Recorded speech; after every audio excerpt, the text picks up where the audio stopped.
বিনয় মজুমদারের শব্দে বললে কে জানে গরল কিনা প্রকৃত পানীয়, অমৃতই বিষ।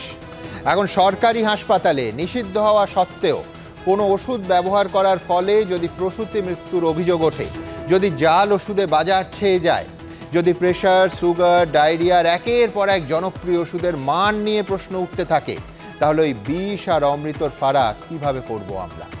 একরাশ উদ্বেগ থেকেই আজকের প্রথম প্রশ্ন। মেদিনীপুর মেডিকেল কলেজে প্রসূতি মৃত্যু ঘিরে তোলপাড় রাজ্য। উঠছে কালো তালিকাভুক্ত সংস্থার ওষুধ দেওয়ার অভিযোগ, কিন্তু বাতিল হওয়ার পরেও সত্যি দেয়া হচ্ছিল এই নিষিদ্ধ ওষুধ। মারাত্মক, নিঃসন্দেহে মারাত্মক অভিযোগ। দ্বিতীয় প্রশ্ন, কর্ণাটক ড্রাগ কন্ট্রোলের রেডের পর চোপড়ায় নিষিদ্ধ ওষুধ কারখানায় রেড করেছিল রাজ্যের ড্রাগ কন্ট্রোল। জারি হয় ওষুধ ব্যবহারে নিষেধাজ্ঞা। জঙ্গি থেকে ওষুধ ভিন রাজ্যের এজেন্সির অভিযানের পরেই কেন জানতে পারে এ রাজ্য? তৃতীয় প্রশ্ন, বাজারে রমরমিয়ে চলা প্রেশার, সুগার, ডায়রিয়া ইত্যাদি 44টা ওষুধ নিম্নমানের, জানালো সেন্ট্রাল ড্রাগ কন্ট্রোল। কদিন আগে শুধু কলকাতাতেই উদ্ধার হয় 6.5 কোটি টাকার জাল ওষুধ। কিন্তু কিসের বিনিময়ে চলছে এই ভেজাল ওষুধের রমরমা কারবার? চতুর্থ প্রশ্ন, যেখানে ওষুধের গুণমান পরীক্ষা হয় সেই বিল্ডিংই ভগ্নপ্রায়। যারা ওষুধ পরীক্ষা করবেন সেই পদের অধিকাংশই ফাঁকা। এভাবেই চলছে স্টেট ড্রাগ টেস্টিং ল্যাব। জাল ও নিম্নমানের ওষুধ আটকাতে রাজ্য সরকার কি আদৌ আন্তরিক? পঞ্চম প্রশ্ন, অভিষেক বন্দ্যোপাধ্যায়ের ডক্টরস মিটের 1.5 মাসের মধ্যেই দলের কোপে শান্তনু সেন। ডায়মন্ড হারবারের অনুষ্ঠানের অন্যতম উদ্যোক্তাকে এবার সাসপেন্ড করল তৃণমূল কংগ্রেস। শান্তনু সেনকে সাসপেন্ড করার পেছনে কি আরজিকর কাণ্ডে তার ভূমিকা? তবে শুরুতেই দেখাবো আমাদের কাছে যেটা সবচেয়ে গুরুত্বপূর্ণ খবর।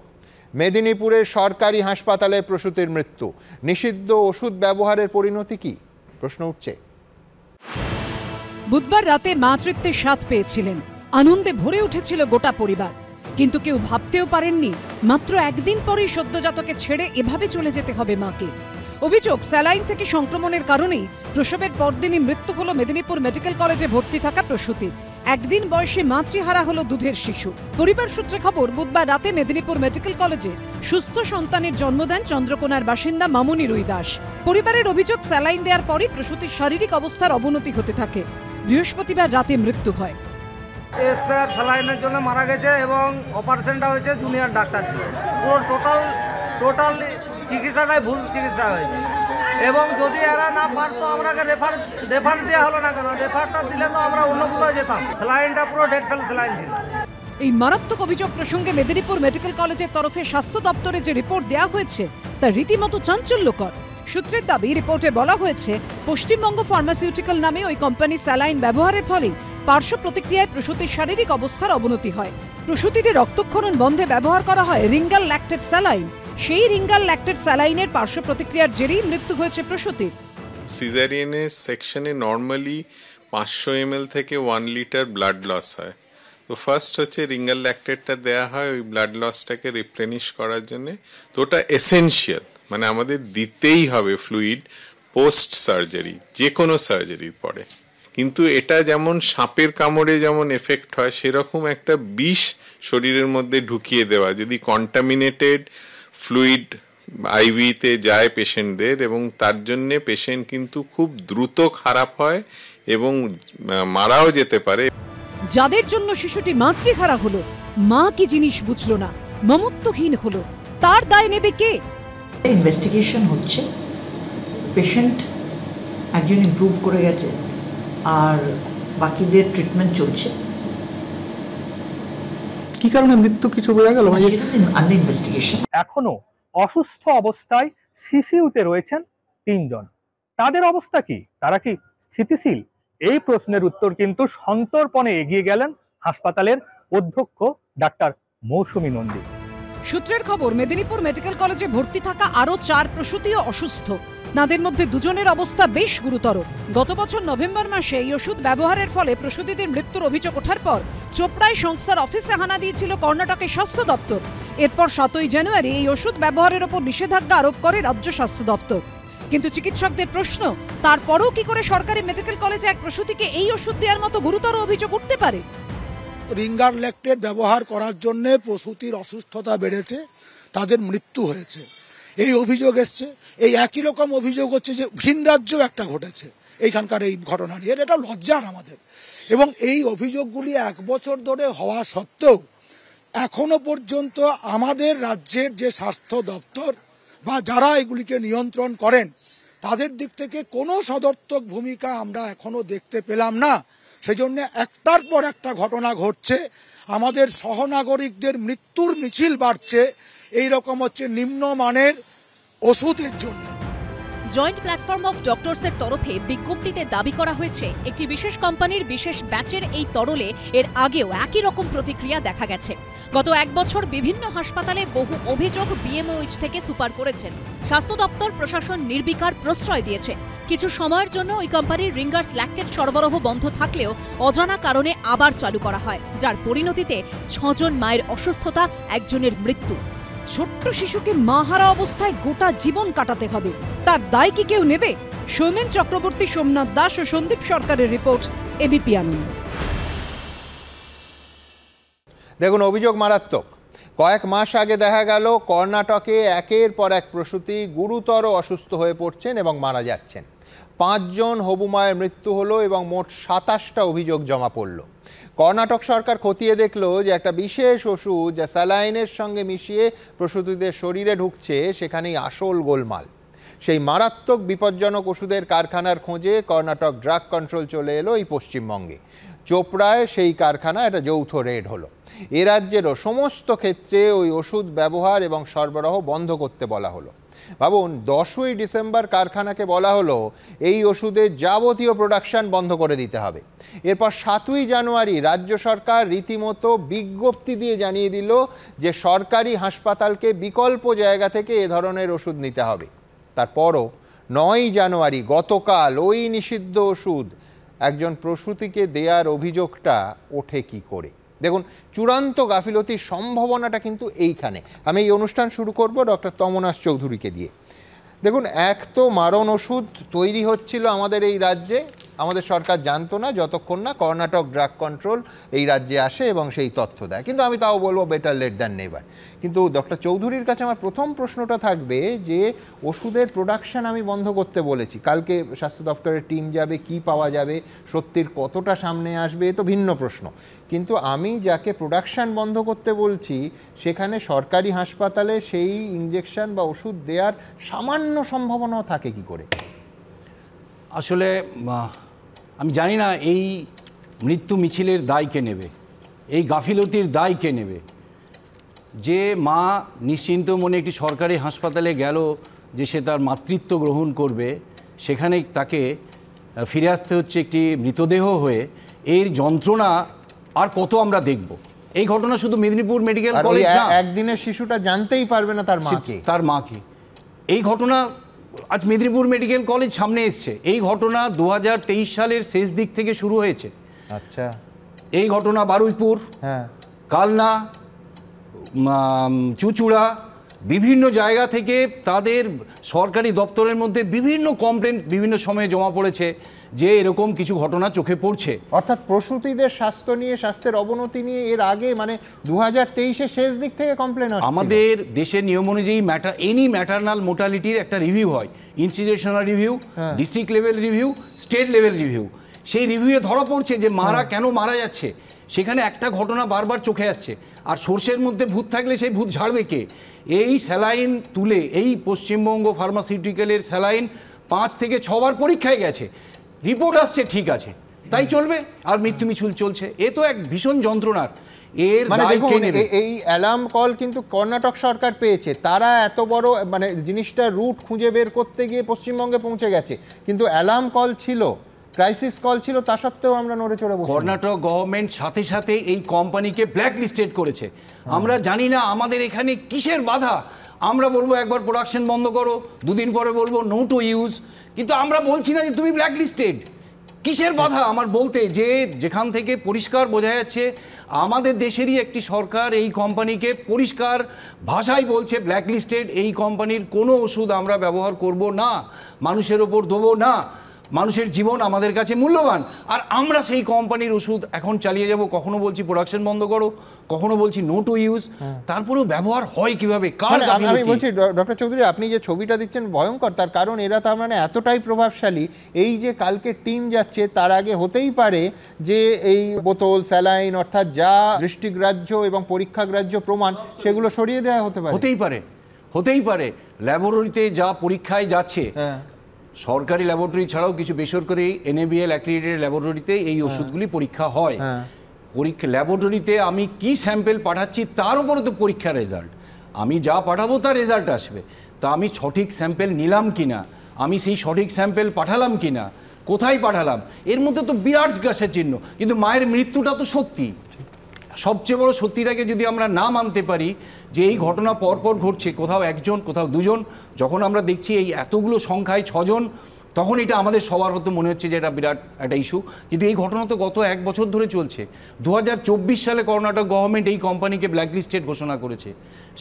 করার সাথে সাথে আমরা কেন এখানে ইন্সপেক্ট করিনি বা ধরিনি যে এই কোম্পানির প্রায় 7-8টা ওষুধ আমাদের এখানে CMS অ্যাপ্রুভ ড্রাগ, তার মধ্যে স্যালাইন আছে, যেটা একসময় শুধুমাত্র পশ্চিমবঙ্গ ফার্মাসিউটিক্যাল একমাত্র সাপ্লাইয়ের ছিল। তাহলে আমরা কেন সেটা দেখিনি যে ওখানে কর্ণাটকে যে ব্ল্যাকলিস্টেড হয়ে যাচ্ছে, সে আমার এখানে কি করে সে শুদ্ধ হয়ে যাচ্ছে? কর্ণাটকে ব্ল্যাকলিস্টেড হয়ে যাওয়ার কথা ডক্টর চৌধুরী এতবার বলছেন। 24 সালে 27টা অভিযোগ জমা পড়ে, 5 জন প্রসূতির মৃত্যু হয়, 16টা স্যাম্পেল সম্পূর্ণভাবে ফেল করে। পরিষ্কার যে ল্যাবরেটরিতে কর্ণাটক সরকার পাঠিয়ে দিয়েছিল তারা জানিয়ে দেয় যে স্ট্যান্ডার্ড কোয়ালিটির নয়। তারপর তারা সেন্ট্রাল ড্রাগ কন্ট্রোলে যায়, তারপর এই পশ্চিমবঙ্গর কারখানাটি চোপড়ার এখানে সন্ধান পাওয়া যায়, যৌথ রেড হয়। কিন্তু আমি বলছি এই প্রক্রিয়ায় অনেক আগে, যা ডক্টর চৌধুরী বলছেন 2023 থেকে যদি ঘটনা প্রবাহ ঘটতে থাকে, তো আমাদের রাজ্যের সতর্ক হওয়ার কথা ছিল, এই কারখানাকে আইডেন্টিফাই করা, প্রোডাকশন বন্ধ, এ তো অনেক মাস আগে হওয়ার কথা ছিল, অনেক বছর আগেও। আমি বলছি আমরা কি যথেষ্ট আগে নড়ে চড়ে বসতে পেরেছি? ভাবুন, একটা রেড হচ্ছে 4 থেকে 6 ডিসেম্বর, 3 দিন ধরে চোপড়ায়, আমাদের রাজ্যের চোপড়ায় এই 3 মাইল হাটে ওষুধ যে সংস্থা তৈরি করতো তাদের প্ল্যান্টে রেড হলো। কালকে এই এত কিছুর পর, এই মৃত্যুর পর, এই বিতর্কের পর স্বাস্থ্য দপ্তরের টিম যাবে, কি পাবে তারা? অথবা যা পাবে তার পুরোটা সামনে আসবে? তো পরের প্রতিবেদন। ছোট ছেলেটা কি করে মানুষ করবো? দুটা ছোট ছেলে রয়েছে, তারা মা ছাড়া ডাক্তাররা ভুলভাল চিকিৎসা করে মেরেছে। ফাঁসতে চায় দাদা, দরকার ফাঁসি হোক। কর্ণাটক সরকার কালো তালিকাভুক্ত ঘোষণা করেছিল, উৎপাদনে নিষেধাজ্ঞা জারি করেছিল বাংলার স্বাস্থ্য দপ্তরও। রাজ্যের সমস্ত সরকারি হাসপাতালে এই ওষুধের সরবরাহ বন্ধেরও নির্দেশ গেছিল। তারপরেও মেদিনীপুর মেডিকেল কলেজে কিভাবে প্রসূতিকে এই ওষুধ দেওয়ার মতো চাঞ্চল্যকর অভিযোগ উঠতে পারে? কিভাবে তার জেরে সদ্য সন্তানের জন্ম দেওয়া এক তরুণীর মৃত্যুর মতো ভয়ঙ্কর অভিযোগ ওঠে? এই আমাদের সরকার গত ডিসেম্বর মাসে স্টপ ম্যানুফ্যাকচারিং, মানে ড্রাগ কন্ট্রোল থেকে, ডিরেক্টরেট অফ ড্রাগ কন্ট্রোল থেকে তারা স্টপ ম্যানুফ্যাকচারিং অর্ডার তারা দিয়েছিল, এবং এই বছরের 7 তারিখে অর্ডার দিয়ে সমস্ত জায়গায়, সে মেডিকেল কলেজ থেকে শুরু করে সমস্ত জায়গায় অর্ডার দিয়ে এই রিঙ্গাল ল্যাকটেটের ব্যবহার বন্ধ করার কথা বলা ছিল। তারপরেও এরকম মৃত্যু দেখতে হবে? কে দেবে এই জীবনের দাম? সরকার এই মৃত্যুর দায় নেবে তো? প্রথমে বিষয়টি নজরে আসে কর্ণাটকে সরকারি হাসপাতালে একের পর এক প্রসূতির মৃত্যুর ঘটনায়। সিজার হওয়া মহিলাদের অতিরিক্ত রক্তপাত বন্ধ করতে ও শরীরে সোডিয়াম পটাশিয়ামের ভারসাম্য বজায় রাখতে ব্যবহার করা হচ্ছিল পশ্চিমবঙ্গের একটি সংস্থার সরবরাহ করা রিঙ্গার ল্যাকটেট নামে তরল ওষুধ। কিন্তু কর্ণাটকের বল্লারি জেলা হাসপাতালে এই স্যালাইন প্রয়োগের পরই 5 জন প্রসূতির মৃত্যুর ঘটনা ঘটে। একই বছরে ওই স্যালাইন নিয়ে 27টি অভিযোগ জমা পড়ে। 30শে নভেম্বর কর্ণাটকের মুখ্যমন্ত্রী সিদ্দারামাইয়া পশ্চিমবঙ্গ ফার্মাসিউটিক্যাল কোম্পানির বিরুদ্ধে ব্যবস্থা নেওয়ার নির্দেশ দেন। 4 থেকে 6 ডিসেম্বর 3 দিন ধরে চোপড়ার 3 মাইল হাটে ওষুধ প্রস্তুতকারী সংস্থার প্লান্টে অভিযান চালায় কর্ণাটক ড্রাগ কন্ট্রোল এবং রাজ্য ও কেন্দ্রীয় ড্রাগ কন্ট্রোলের টিম। সূত্রের দাবি, স্টেরিলাইজেশন এবং কোয়ালিটি কন্ট্রোলে বড়সড় গাফিলতি ধরা পড়ে। যে 10টি ধাপের পরীক্ষার মধ্যে দিয়ে পরিশোধন প্রক্রিয়া চলা উচিত, স্যালাইন উৎপাদনের সময় তাতে নজর দেওয়া হয়নি বলে অভিযোগ। পরীক্ষাগুলি আদৌ হয়েছিল কিনা সে বিষয়ে কোম্পানির রেকর্ড বুকে কোনো উল্লেখ পাওয়া যায়নি। তৎক্ষণাৎ সব রকম উৎপাদন বন্ধের নির্দেশ দেওয়া হয়। 10 ডিসেম্বর উৎপাদন বন্ধের নির্দেশ জারি করে রাজ্য ড্রাগ কন্ট্রোল। এই স্যালাইনের ব্যবহার এড়ানোর বিজ্ঞপ্তি দেয় রাজ্য সরকার। সমস্ত মেডিকেল কলেজে ওষুধ সরবরাহ বন্ধ করতে বলা হয়, কিন্তু তারপরেও মেদিনীপুর মেডিকেল কলেজে প্রসূতির শরীরে এই ওষুধ প্রয়োগ এবং মৃত্যুর ভয়ঙ্কর অভিযোগ উঠেছে। আমরা কিছুদিন আগেই স্বাস্থ্য ভবন, স্বাস্থ্য বিভাগ, মাননীয় স্বাস্থ্যমন্ত্রীকে সজাগ করেছিলাম এবং সতর্কও করেছিলাম। এই সংস্থা কর্ণাটকে 2023-এ মার্চ মাসে ব্ল্যাকলিস্টেড হয়ে গেছে, সম্পূর্ণ ব্যান করে দেওয়া হয়েছে, সরবরাহ বন্ধ করে দেওয়া হয়েছে।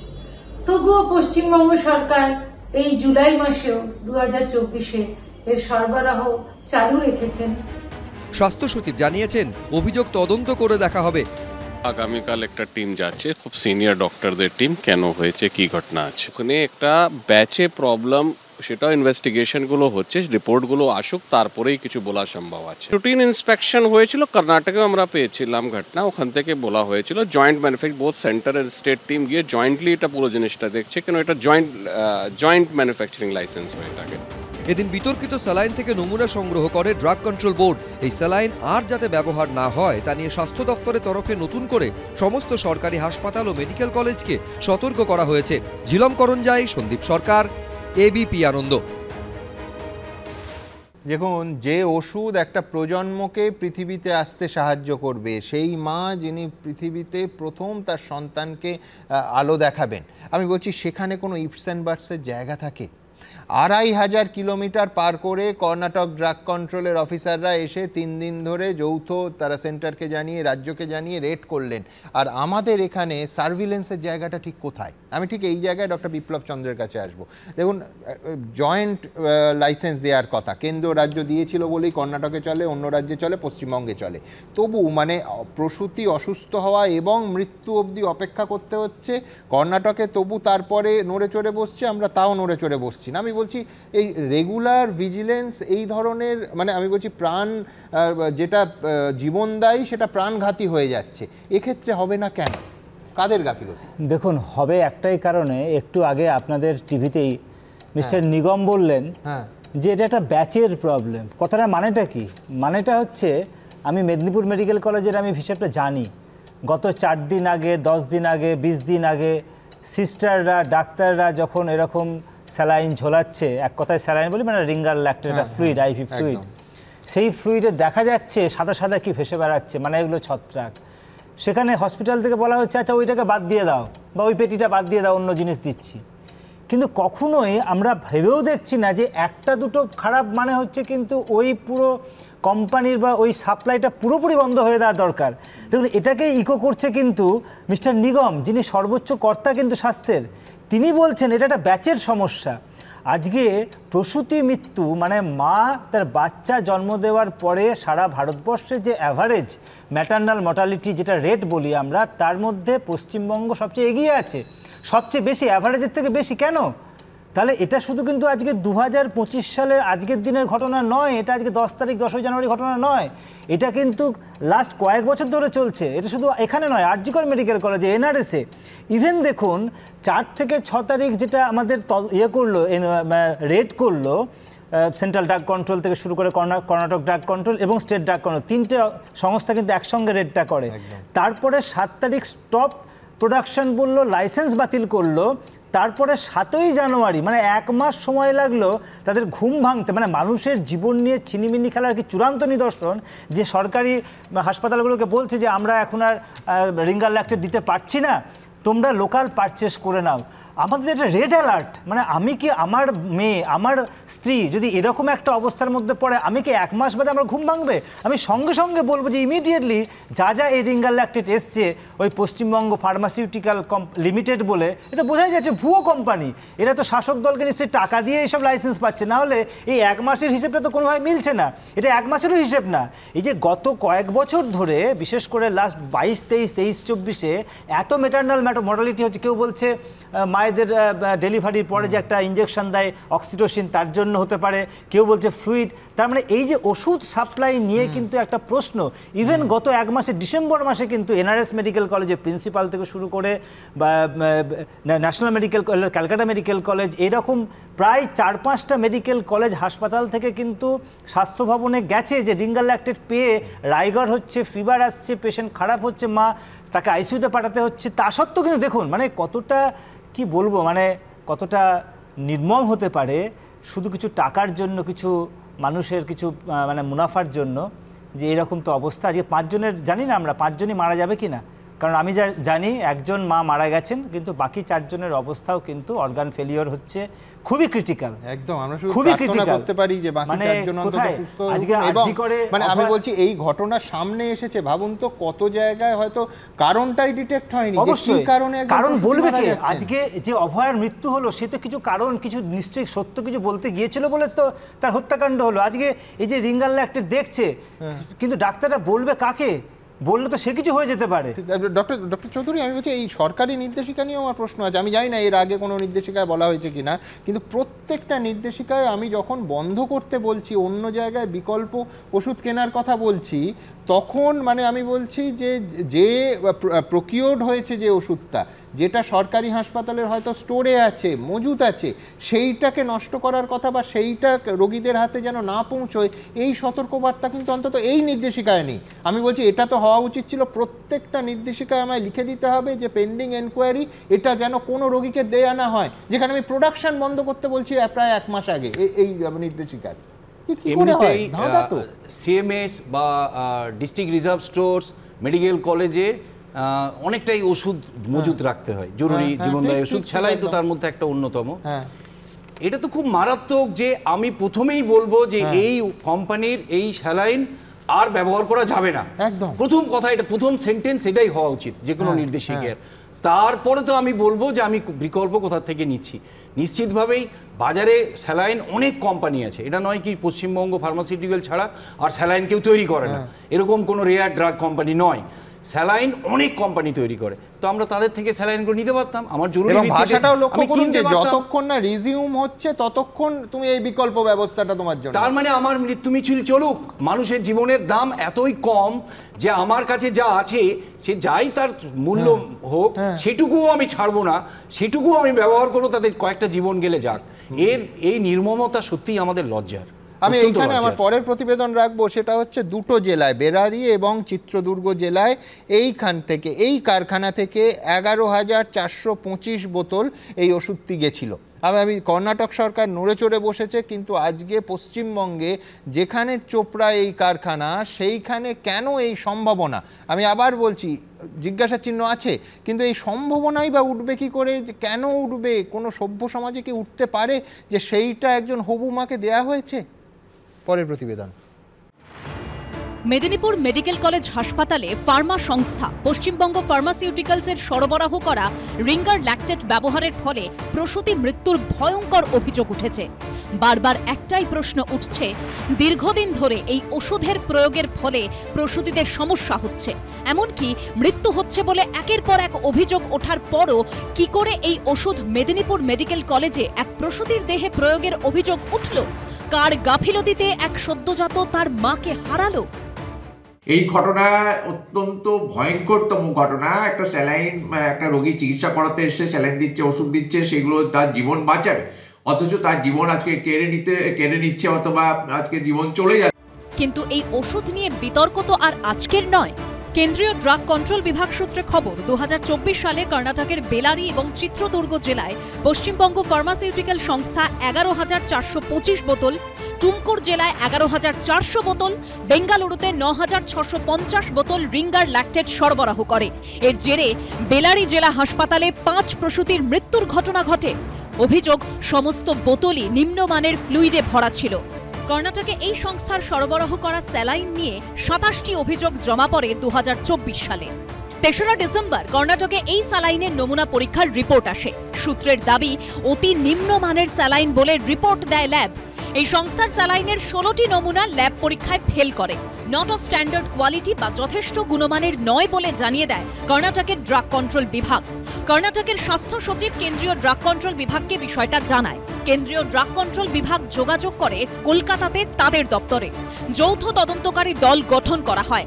4 থেকে 6 ডিসেম্বর পর্যন্ত 3 দিন ধরে চোপড়ার 3 মাইল হাটে সংস্থার প্লান্টে চলে অভিযান। 10ই ডিসেম্বর উৎপাদন বন্ধের নির্দেশ জারি করে রাজ্য ড্রাগ কন্ট্রোল।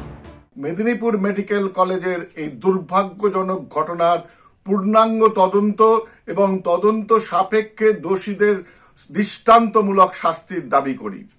কিন্তু এই স্যালাইন নিয়ে অভিযোগ নতুন নয়। যেমন বারুইপুর হাসপাতালে সুপার অভিযোগ জানান, স্যালাইনের মধ্যে ফাঙ্গাস জাতীয় কিছু ভাসতে দেখা যায়, যা থেকে রোগীর শরীরে সংক্রমণ ঘটতে পারে। এ নিয়ে জেলা স্বাস্থ্য দপ্তরকে অভিযোগ জানান তারা। সরিয়ে ফেলা হয় সেই ব্যাচের সমস্ত স্যালাইন। নভেম্বরে স্টেট ড্রাগ কন্ট্রোল যে 44 রকম ওষুধ নিয়ে সতর্ক বার্তা দিয়েছিল, তার মধ্যে ছিল এই রিঙ্গার ল্যাকটেট স্যালাইনও। যখনই মনে করা হবে যে রোগী বা রোগিনীর শরীর থেকে অনেক বেশি রক্তক্ষরণ হবে এবং তার শরীর থেকে জল বেরিয়ে যাবে, সেই জল এবং রক্তকে ঠিক মতো রিপ্লেস করা, তাহলে রক্তর বদলে জল দিয়ে তাকে রোগীকে চাঙ্গা করে রাখা। সর্বোপরি রিঙ্গার ল্যাকটেটের মধ্যে ল্যাকটেট কথাটা আছে, ওই ল্যাকটেটটা থাকার জন্য শরীরে মেটাবলিক অ্যাসিডোসিস হতে পারে না, কিছু কার্বোহাইড্রেট উপাদানও ওখানে এনার্জি হিসাবে দিয়ে দেয়। এই জন্য এটা হচ্ছে সর্বোত্তম তরল জাতীয় ইন্ট্রাভেনাস ফ্লুইড, যেটা কিনা রোগীর জন্য অপরিহার্য। কিন্তু প্রশ্ন হলো, এত বিতর্ক নিষেধাজ্ঞার পরও মেদিনীপুর মেডিকেল কলেজে এক প্রসূতির এই স্যালাইন প্রয়োগের ফলে মৃত্যুর অভিযোগ কেন উঠল? সন্দীপ সরকারের রিপোর্ট, এবিপি আনন্দ। আমি জুনিয়র ডক্টর বিপ্রেশ চক্রবর্তীর কাছে যাব। ডক্টর চক্রবর্তী, এক হচ্ছে যে যখন আরজি করের আন্দোলন চলছে তখন জুনিয়র ডাক্তাররা বারবার এই প্রশ্ন তুলছিলেন যে আমাদের বলির পাঠা হতে হচ্ছে, তার কারণ ওষুধ ইঞ্জেকশনগুলো আমাদের হাত দিয়েই রোগীর হাতে যায় এবং রোগীর কোনো কিছু গোলমাল হলে রোষের প্রথম শিকার জুনিয়র ডাক্তাররাই হন। আমি বলছি এই ওষুধগুলো নিম্নমানের, এর পরে আমি গোটা দেশের চেহারাটাও আসবো যে ভেজাল, বাতিল, নিষিদ্ধ হওয়া ওষুধ স্টোর থেকে ওয়ার্ডে গিয়ে আলটিমেটলি জুনিয়র ডাক্তারের হাত ধরেই রোগীর শরীরে ঢুকছে। আমি বলছি এই ওষুধ যদি মৃত্যুর কারণ হয় তার দায় কার? দেখুন, আজকে যে ঘটনা নিয়ে আলোচনা সভা হচ্ছে আমি একদমই অবাক নই, বিকজ আমরা তো ওয়ার্ডে ডেইলি কাজ করছি। যেটা বিশ্বাস স্যার বললেন, আমাদের গাইনি রেচুরি স্যার ছিলেন, রিঙ্গার ল্যাকটেট হচ্ছে আমাদের বডির মোস্ট ফিজিওলজিক্যাল স্যালাইন, এবং এই যে এত রিয়াকশন এত কিছু হচ্ছে না, খুব দুর্ভাগ্যবশত ব্যাপার। আরএল এই আইভি ফ্লুইডটা না আমরা বডি ইউজই করতে পারি না। যখনই কাউকে দেওয়া হচ্ছে, ইটস লাইক অনেক লম্বা ঘটনা, অনেক বছরের ঘটনা আমি বলবো রাদার। যখনই দেওয়া হচ্ছে রিয়াকশান হচ্ছে, পেশেন্টের জ্বর চলে আসছে, এবং আমি খুব ফ্র্যাঙ্কলি বলছি, আমাদের ওয়ার্ডে কোনো পেশেন্টের জ্বর এলে সবার আগে আমরা দেখি পেশেন্টের আরএল চলছে কিনা। একদম বেসিক কথা বলছি, একদম তাই। আরএল চলছে কিনা, পেশেন্টের রাইগার হচ্ছে, সিস্টার জানান, আমরা সবার আগে ফ্লুইডটা বন্ধ করছি এবং immediately RL change, normal saline. এবং ওয়ার্ডের যা আরএল থেকে নর্মাল স্যালাইন, ডিএনএস, 5D সব হচ্ছে পশ্চিমবঙ্গ ফার্মাসিউটিক্যালে সাপ্লাই হয়। এবং নট অনলি এটা, তো দর্শকদের বলি যে আপনি এসএসকেএম হাসপাতাল, রাজ্যের সব থেকে বড় সরকারি হাসপাতালের সঙ্গে যুক্ত, সেইখানকার আপনার অভিজ্ঞতা বলছেন এইরকম। কারণ এই প্রোডাক্ট তো সব হাসপাতালে সাপ্লাই হচ্ছে, পশ্চিমবঙ্গ সরকার যে কোম্পানি থেকে প্রোডাক্ট দিতে সব সরকারি হাসপাতালে সাপ্লাই হচ্ছে। এবং সেটা শুধু আজকে ম্যাটারনাল মর্টালিটি হয়েছে বলে চারদিকে তো আলোড়ন হচ্ছে, অনেক এমন মর্টালিটি তো হয়েও গেছে, সেটা ডিটেক্ট হয়েছে অন্য কোনো কারণ মনে হয়েছে, বা সেটা তো আমরা ভাবিও নি। না, হয়তো রোগীর পরিবার বুঝতে পারেননি, ডাক্তারবাবু বুঝতে পারেননি, হতেই তো পারে, কথা সামনে আসে। আরএল ইউজ করা একদম জেনুইনলি বলছি ভীষণ রিস্কি এখনকার দিনে। আমরা আরএল এর জায়গায় রিলেটিভলি এই কোম্পানির এনএসএ রিঅ্যাকশন একটু কম হয়। আরএল দেওয়া হচ্ছে মানে এমন সময় ওয়ার্ড এরকম হয়, যদি 10টা পেশেন্ট থাকে, 10টা পেশেন্ট একসাথে জ্বর আসছে, হয়তো স্টেবল পেশেন্ট ছিল, ছুটির প্ল্যান ছিল, কাল বা পরশু ছুটি করে দেবো, সবার জ্বর চলে এসছে, কারণ আরএল চলেছে। মানে এটাই মজার ব্যাপার যে আরএলটাই হচ্ছে মোস্ট ফিজিওলজিক্যাল স্যালাইন, আইডিয়ালি সেটাই আমরা ম্যাক্সিমাম ক্ষেত্রে ইউজ করা উচিত। এবং সেটা সত্য আজকে আরএল নিয়ে হচ্ছে, আমি খুব অবাক হব না আজকের থেকে কয়েক বছর বাদে হয়তো আপনি কোনো ওষুধ নিয়েও পাবেন। প্রচুর এরকম হয়, পেশেন্টে ইনফেকশন হয়ে আছে, কাউন্টস প্রচুর বেশি আছে, অ্যান্টিবায়োটিক দেওয়া হচ্ছে, কিছুতে জ্বর কমছে না, কিছুতে কাউন্ট কমছে না, কিছুতেই কমছে না। নট অনলি দ্যাট, সেটা শুধু রেজিস্ট্যান্ট ইনফেকশন থেকে হচ্ছে, কারণ যে অ্যান্টিবায়োটিকটা আমরা তো যেটা সাপ্লাই পাচ্ছি সরকারি হাসপাতালে সাপ্লাই করছি, সেটাই দেওয়া হচ্ছে। ম্যাক্সিমাম টাইমে দেখা যাচ্ছে হয়তো সাথে রেসপন্স আসছে না। এবার আমাদের পক্ষে তো আর পসিবল না, সেটা গরিব মানুষ আসছে, তাকে দিয়ে কিনিয়ে সেটা দেওয়াটাও বেআইনি, আর দ্বিতীয় কথা দেওয়া পসিবল। আপনারা রিফিউজ করতে পারেন যে এই ওষুধ আমার সন্দেহ হচ্ছে, এটা আমি দেবো না, স্টপ হিয়ার। দেখুন, রিফিউজ করবো কিছুটা একটা দিতে হবে প্রমাণ। এবার সেটা আমার বা ওয়ার্ডের যারা সিস্টার সবারই হাত পা বাঁধা, কারণ সিস্টার একজন সামান্য একজন ওয়ার্ডের একজন স্টাফ, আমরা একজন সামান্য জুনিয়র ডাক্তারি, বা আমাদের স্যাররাও যারা আছেন, যা সাপ্লাই আসবে সেটাই দিতে হবে। এবার সেই যে সাপ্লাই যারা নিচ্ছে হাসপাতালে, তাদেরও তো কিছু করার নেই, কারণ গভর্নমেন্ট থেকে যাদের সাথে টেন্ডার হচ্ছে, তারা যে সাপ্লাই করছে, তারা যদি সেই কোয়ালিটি কন্ট্রোলগুলো মেনটেন না করে, তাহলে কী করে হবে? এবং এই ঘটনাগুলো আজকে কর্ণাটকে ঘটনা হয়েছে কয়েক মাস আগে, তারপরে এত আলোড়ন হয়েছে, পশ্চিমবঙ্গ তাহলে কী করছিল? আমি এগিয়ে বাংলা একটা সিউডো কনফিডেন্স নিয়ে তো চললে হবে না, বাংলাকে তো সত্যি এগোতে হবে, এবং সেই স্বাস্থ্যকে যখন এগোতে হবে তখন আত্মসমালোচনাগুলো করা খুব দরকার।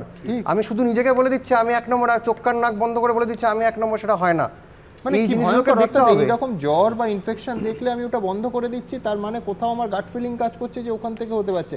আপনি এটা মারাত্মক কথা বললেন ডক্টর চৌধুরী, যে এদের হাত এত লম্বা, মানে আমি বলছি এরা অনেক কিছু করতে পারে। আমি বলছি যে এটা কেন বললেন, মানে কতটা বিপজ্জনক এই কোম্পানি এবং এই লবি? এটা দেখেই বোঝা যায় এক সময় কোনো অর্ডারে বলা হচ্ছে নাকি যা সাপ্লাই হচ্ছে সেগুলোকে ব্যবহার না করো, প্রোডাকশন বন্ধ করো, ইউজ করো না, খুব মিহি মিহি কথা একদম।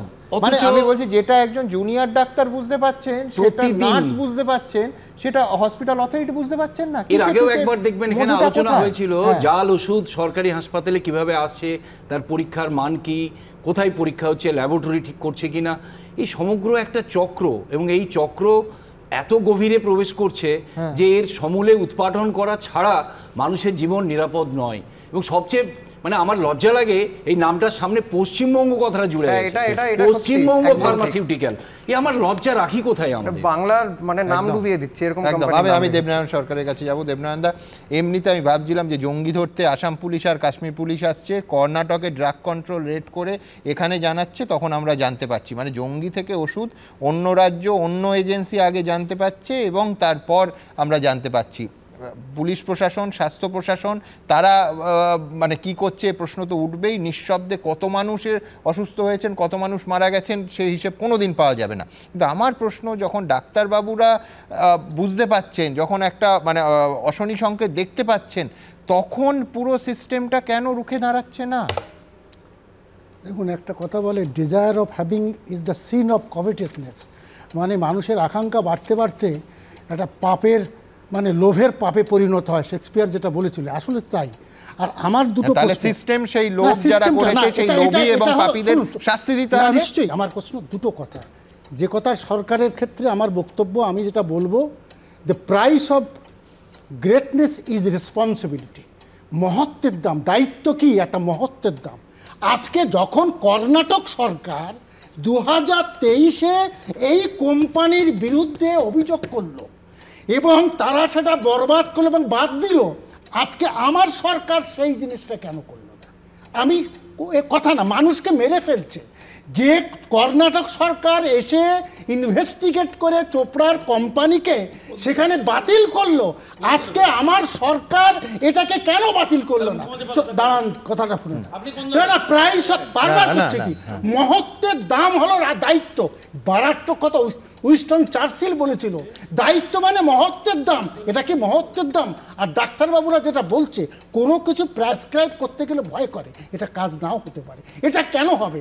মুখ্যমন্ত্রীকে করজোড়ে অনুরোধ, এই জিনিসগুলো রিভাইভ করুন। পশ্চিমবঙ্গের এই জিনিসটা মারাত্মক। কাউকে মারা যায়, নিশ্চয়ই আপনি চিকিৎসার ক্ষেত্রে ইনফ্রাস্ট্রাকচার করুন, বিভিন্নভাবে চিকিৎসক করুন, বিভিন্নভাবে চেষ্টা করছেন। এই যে দুর্নীতিগুলো হচ্ছে, মানুষকে মেরে ফেলছে। ঔষধ দেবেন না দরকার নেই, কিন্তু খারাপ ওষুধ দিয়ে দরিদ্র মানুষকে, হয়তো বড় লোক সে বাইরের থেকে কিনতে পারে, দরিদ্র লোককে মেরে ফেলবেন না। প্রাইস আপনি প্রসঙ্গটা তুললেন, তাই আমি বলছি যে ধরুন না আপনার কাছেই যাচ্ছি, এক সেকেন্ড। সেটা হচ্ছে ধরুন ন্যায্য মূল্যের ওষুধের দোকান, ভীষণ ভালো উদ্যোগ। আপনি মানছেন তো? এক সেকেন্ড, ওনার সময়ের মধ্যে না দেবনারায়ণ দা, খুব ভালো উদ্যোগ, ন্যায্য মূল্যের ওষুধের দোকান। কিন্তু আমি বলছি বারবার যে ওষুধগুলো নিয়ে কমপ্লেন হচ্ছে, তার ভিজিলেন্স কোথায়, তার টেস্ট কোথায়? Having is the sin of covetousness. মানে এই ওরা পেতে না, ওরা একটা বিরাট লোভের পাপে পরিবর্তন, আরো করি খারাপ করে মানুষ পড়ে যায়, আমার ব্যবসা বাড়ো। এটা কোনোদিন উচিত না। দরকার হলে চোপড়ার কারখানা বন্ধ করে তাদেরকে হাজতে পড়ুন, পরিষ্কার কথা। এই হলো মোদ্দা কথাটা। শুনুন, চিকিৎসা একটা মারাত্মক জিনিস। যে নোবেল প্রফেশনে আপনি হাত দিয়েছেন, সত্যি অনেক পরিবর্তন আমরা করেছি। অবশ্যই ইনফ্রাস্ট্রাকচার, সে ফিজিক্যাল হোক আর মেনু ভালো প্রত্যেকটা ক্ষেত্রে, কিন্তু এই যে ওষুধটা এইটাকে সত্যি পরিবর্তন করতে হবে, এটা এ নিয়ে কোনো প্রশ্ন নেই। যেটুকু দৃষ্টিভঙ্গি এবং অ্যাপ্রোচ, আমি দেবনয়নদাকেই দেখাবো যে মমতা বন্দ্যোপাধ্যায় এর আগে বাম আমলে ভুল কিটের জন্য শিশু মৃত্যু হয়েছিল, রুখে দাঁড়িয়েছিলেন, কি বলেছিলেন আপনাদের দেখাবো, এবং কিভাবে একেবারে সরাসরি বলেছিলেন যে যদি হাসপাতালে কোনো রকম কারু অবহেলা থাকে এই সব বিষয়ে কম্প্রোমাইজ করা যায় না, মানুষের প্রাণ নিয়ে কথা। আজকে গোটা সিস্টেমটা এই বাক্যটার সামনে দাঁড় করিয়ে দিন, কি কি দুটো ছবি আসবে। আমি একবার মমতা বন্দ্যোপাধ্যায় নিজে কি বলেছিলেন, এই শিশু মৃত্যু হয়েছিল বাম আমলে ভুল কিট ব্যবহারের জন্য, কি ছিল মমতা বন্দ্যোপাধ্যায়ের প্রতিক্রিয়া দেখাবো। এক সময় হয়েছিল শিশু হসপিটালে, সেটা হচ্ছে কিট ব্যবহার করেছিল, যেটা তদন্ত করে জানা গিয়েছিল এই ভুল কিট ব্যবহার করার জন্য হয়েছে। সেটা একটা ভুল কিট ব্যবহার করা হয়েছিল বলে রং কিট ব্যবহার করা হয়েছিল। যদি হাসপাতালে, আমি আপনাদের আবার বলছি, কোন রকম কারো অবহেলা থাকে এইসব ব্যাপারে কম্প্রোমাইজ করা যায় না, মানুষের প্রাণ নিয়ে কথা। 2011-তে দেবনারায়ণদা যখন তৃণমূল সরকার ক্ষমতায় আসছে তখনকার যে ইস্তেহার বিধানসভা ভোটে, তাতে পরিষ্কার এই রাজ্যে শিশু মৃত্যুর কথা বলা ছিল যে পশ্চিমবঙ্গে মহারাষ্ট্রের তুলনায় বেশি শিশু মৃত্যু হয়, ত্রিপুরার তুলনায় বেশি হয়। সেই পরিসংখ্যান দিয়ে তৃণমূল ক্ষমতায় এলে তার সিস্টেমটা চেঞ্জ করার কথা বলা ছিল কোট আনকোট অদক্ষ দুর্নীতিগ্রস্ত স্বাস্থ্য পরিষেবা পশ্চিমবঙ্গে নিম্নবিত্ত শ্রেণীর জীবনে এক অশনি সংকেত নিয়ে এসেছে, গ্রামীণ দরিদ্র মানুষকে স্বাস্থ্য পরিষেবা থেকে বঞ্চিত করা হয়েছে। আমি বলছি প্রসূতি মৃত্যু নিয়ে এত আলাদা উল্লেখ করে আজকে তো এই প্রশ্নগুলোর সামনে এই সরকারকে জানাতে হবে। এই জিনিসটাকে শুনুন, পরিষ্কার যাদের আপনারা কন্ট্রাক্ট দিচ্ছেন বাতিল করে দেন, নতুন করে পরিষ্কার কন্ট্রাক্ট দিন, এবং নিশ্চয়ই দরকার নেই উনি যখন করতে পারছেন অন্যায়। শুনুন, মুখ্যমন্ত্রী বলবেন না, যেটা ওনাকে বোঝানো হয় যাতে দেওয়া হয় তারা পায়, কিন্তু না এ কম পয়সায় দিল, ওই ওষুধ দিল না, প্রকৃত ওষুধ এবং প্রত্যেকটা ওষুধ ভালো। আমাদের পশ্চিমবঙ্গে ভালো অবশ্যই না, জাল ওষুধ করা যাবে না, মানুষকে মৃত্যু মুখে পড়তে দেওয়া যাবে। অবশ্যই আপনাদের সঙ্গে আমি একমত,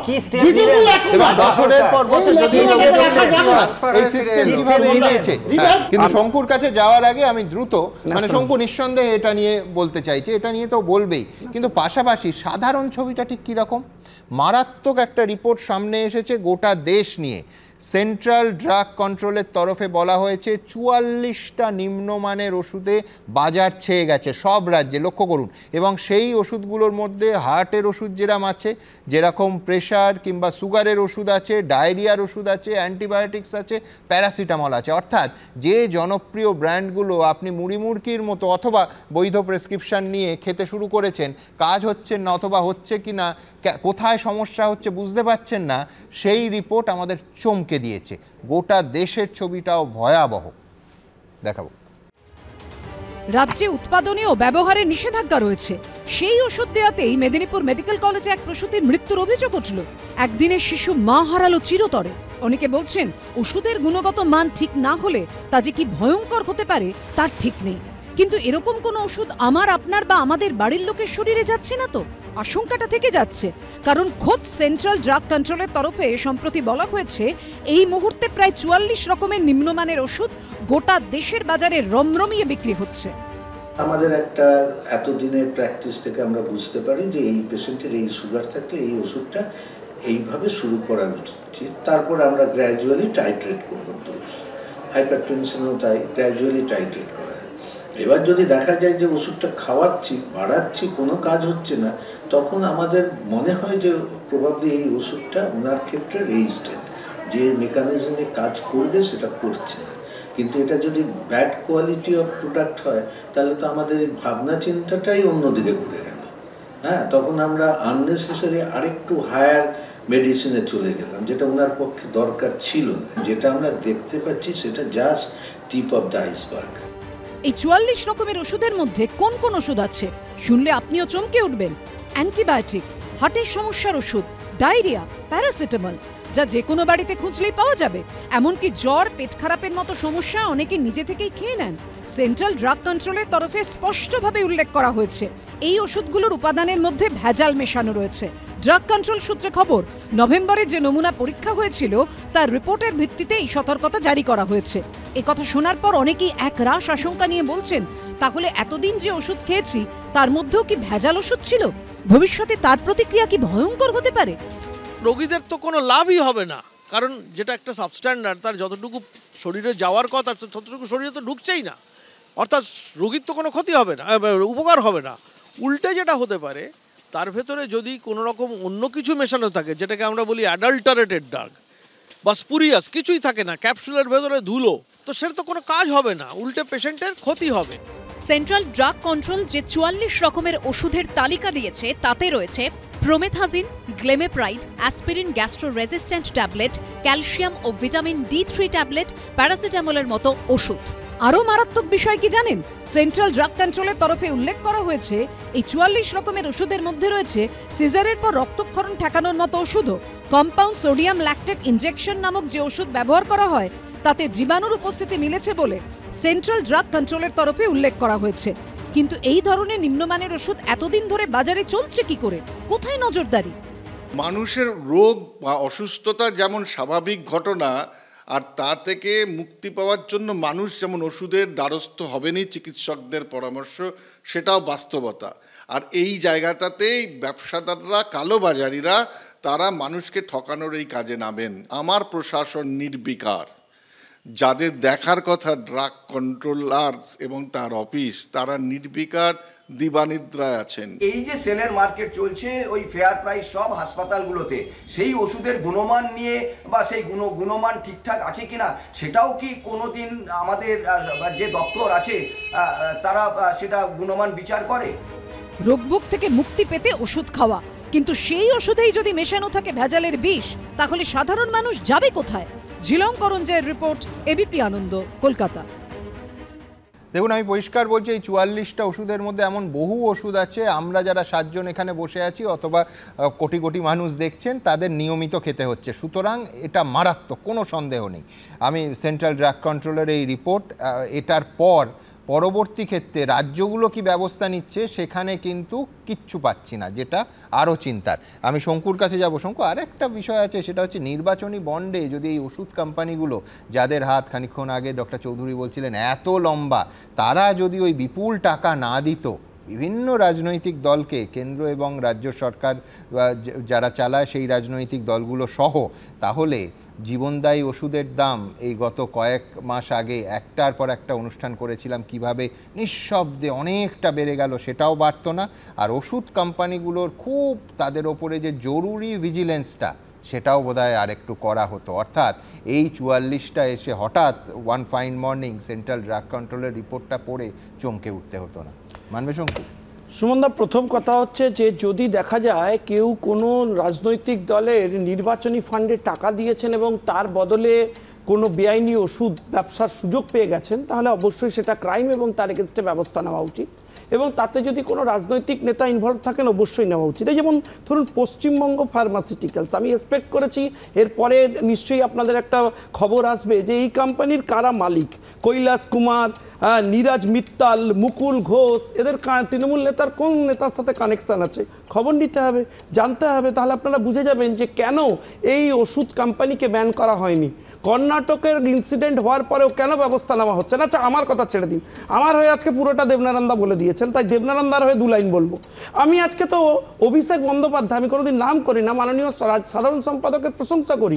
উনি নিজের চিকিৎসা এই রাজ্যে করান না, চোখের চিকিৎসা, ওনার চোখের 12টা বাজিয়ে দিচ্ছে এখানকার চিকিৎসা ব্যবস্থা। আমি ওনাকে অ্যাপ্রিসিয়েট করি। উনি সেবাশ্রয় করেছেন কেন? কারণ ওনার রাজ্যের স্বাস্থ্যমন্ত্রী এবং তার টিমের ওপর ভরসা নেই, তারা ডুবিয়ে দিয়েছেন, আরও ক্ষতি করে দিতে পারেন। তাই ওখানকার যারা ডায়মন্ড হারবারের লোক, তাদের চিকিৎসার জন্য আলাদা ব্যবস্থা করেছেন, আলাদা নজরদারি করেছেন। লোকে হসপিটালে যাচ্ছে না, ওখানে চলে যাচ্ছে। স্বাস্থ্য দপ্তর পুরো ব্যর্থ এবং অপদার্থ লোকে কেউ কেউ ইচ্ছা করে বলছে, আমার শুনতে খুব খারাপ লাগছে। এবং আমি আপনাকে সব থেকে কঠিন জায়গা বলবো, সুমনদা কোনোদিন পিজিতে যাবেন, ও তো ওখানে চিকিৎসা করে। আমাকে বহু আমাদের গরিব রোগীদের নিয়ে যেতে হয় ভর্তির জন্য, ওখানে বড় বড় করে লেখা আছে 70% হচ্ছে পয়সা নেওয়া হয় না, গরিবদের জন্য ওষুধের ব্যবস্থা করা হয়। ওই প্রত্যেকটা ওষুধ টেস্ট করা হোক, দেখবেন কোনোটা কাজ করে না। আমায় মার্জনা করবেন, আমি জ্বর হলে ক্যালপল ওখান থেকে কিনে খেয়েছি, কোনো কাজ করেনি। আমি বলতে খারাপ লাগছে আমার, কিন্তু এইটা চেক করার এই রাজ্যে কোনো ব্যবস্থা নেই। আমি ঘুরেছি, এখানকার টেস্টিং ল্যাবে গেছি, খুঁজে পাইনি। আমি আপনাকে একটা কথা বলছি, এই যে স্যালাইনের কথা বলা হচ্ছে, ভুল হলে ডাক্তারবাবুরা ঠিক করে দেবেন। এই স্যালাইনটা ক্যাট ক্যাটাগরির মধ্যে পড়ে। এইটা কোনো হসপিটাল, মেদিনীপুরের আলাদা করে হসপিটাল কিনতে পারে না। এটা সেন্ট্রাল মেডিকেল স্টোর আছে, স্বাস্থ্য ভবনের আন্ডারে এটা হয়, তারা একসাথে পুরোটা কেনে। তাহলে তারা যদি ব্যাচটা ব্যান করে দিল, তাহলে সেই ব্যাচটা মেদিনীপুরে চলছে, আপনার মনিটরিং আপনি ব্যবস্থা নেননি। এরপর আপনার লাস্ট প্রশ্ন, আপনি কি ভাবেন এই তদন্তে কিছু বেরোবে? এখনো পর্যন্ত ওই প্রিন্সিপালকে ওখানে পদে রেখে দেওয়া হয়েছে, উনি বলছেন ইনভেস্টিগেশন করবেন। ওনার জন্যই তো আজকে এই মৃত্যু হয়েছে। এখানে তো খুনের মামলা করা উচিত। আজকে সেই নারায়ণ স্বরূপ নিগম দাঁড়িয়ে দাঁড়িয়ে কথা বলছেন, যার জন্য আরজি করের ইনসিডেন্ট হয়েছে, যাকে রাখবার জন্য একটা রাজ্য সরকার কোমর বেঁধে নেমে পড়লো, এখনো পর্যন্ত তার এগেইনস্টে ব্যবস্থা। কিন্তু পাশাপাশি এটাও বলতে হবে যে ছবিগুলো তুমি এই রাজ্যের বলছো, ইউপির সেই ড্রাগ মাফিয়া গত অক্টোবরে যার জাল ওষুধের কারখানায় রেড হলো, 10 জন অ্যারেস্ট হলো, সে আবার জামিনে বেরিয়ে পড়েছে এবং সেই কারখানা চালু হয়েছে। এই খবর রাখো কি? ওখানে একটা বিজেপি সরকার ওখানে ব্যবস্থা নেয়, ওখানে বুলডোজার চালায়, কিন্তু বড় বাজারে ওরা ব্যবসা করতে দেন। আপনি ভাবুন কর্ণাটকে ব্যবসা হচ্ছে, কিন্তু আমি বলছি কাঞ্চন মূল্যে সমস্ত বিক্রি হয়। আপনি ভুল ওষুধ খেয়েছেন, তাই উত্তেজিত হয়ে পড়েছেন। বাজার তো করলো, আপনার ওষুধ গুলাচ্ছে মেলাবেন বাড়ি গিয়ে, পশ্চিমবাংলার আছে ওষুধ খাবেন, মাথা খারাপ হয়ে যাবে। আচ্ছা আচ্ছা, প্রেসার কমান, প্রেসার কমান। আমি উদ্বিগ্ন, ওষুধ কাজ করছে না। কি ওষুধ খেয়েছেন? তৃণমূলের ওষুধ, সেই জন্য কাজ করছে না, প্রেসার বেড়ে গেছে। আমি এই বিভাজনেও খুব বিরোধী। সেটা তোমার রাজ্য, আমার রাজ্য, গোটা দেশ এবং এই রাজ্য তো বটেই যেখানে আমরা আছি, সেখানে যদি এই চ্যালেঞ্জের মুখে দাঁড়াতে হয়, তার একটা কমব্যাট পলিসি থাকার দরকার, যদি আমার সদিচ্ছে থাকে। কিন্তু ঠিক এইখানে আমার পরবর্তী প্রশ্ন এবং পরবর্তী প্রতিবেদন রাখবো যে আমাদের স্টেট ড্রাগ টেস্টিং ল্যাব বলে একটি বস্তু আছে, যাদের কাজ হচ্ছে যে ওষুধের গুণমান বিচার করা। তাদের পরিকাঠামোর কি অবস্থা শুনবেন, পরপর আমি দেখাবো। এক হচ্ছে 47 জন অ্যানালিস্ট থাকার কথা, যেখানে 10 জন আছেন, তার মধ্যে 3 জন রিটায়ার করে গেছেন, এক্সটেনশনে আছেন। এবং ইন্সপেক্টর থাকার কথা 99 জন আছেন, 78 জন সিনিয়র অ্যানালিস্ট, 49 জনের সব কটা পদ খালি। ভুল শোনেননি, 49টা পদ সব কটা খালি। এই ঢাল তরোয়ালহীন নিধিরাম সর্দারকে দিয়ে আমরা ওষুধের গুণমান বিচার করব? তার মূল্য দিতে হচ্ছে রাজ্যবাসীকে। ঠিক কি ইনফ্রাস্ট্রাকচারের ছবিটা এইবার দেখাবো।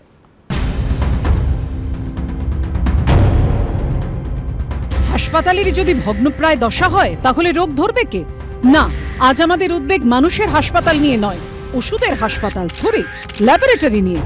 মানুষের রোগ পরীক্ষার জন্য যেমন হাসপাতাল রয়েছে, তেমন ওষুধের গুণমান পরীক্ষার জন্য রয়েছে স্টেট ড্রাগ টেস্টিং ল্যাব। জাল বা নিম্নমানের ওষুধের কারবার নিয়ে যখন চাঞ্চল্যকর তথ্য সামনে আসছে, তখন অবধারিতভাবে প্রশ্ন উঠবে, স্টেট ড্রাগ টেস্টিং ল্যাব কি করছে? সেখানে কি পর্যাপ্ত পরিকাঠামো রয়েছে?